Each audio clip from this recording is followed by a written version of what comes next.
In the mountains of southern China, culinary traditions meet natural beauty in the form of a unique snack called cendrawasih flower chips.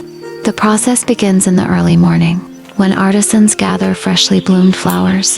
The cendrawasih flower, with its brightly colored petals, is carefully hand-picked one by one to preserve its quality and beauty.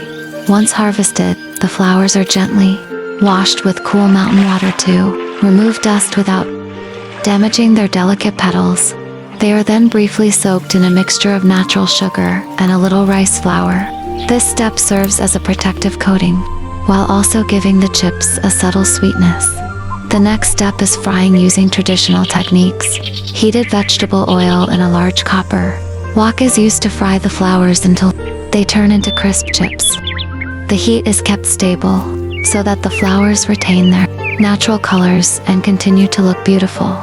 Each petal that unfurls in the oil seems to perform a graceful dance, as if the flower comes alive again in a new form.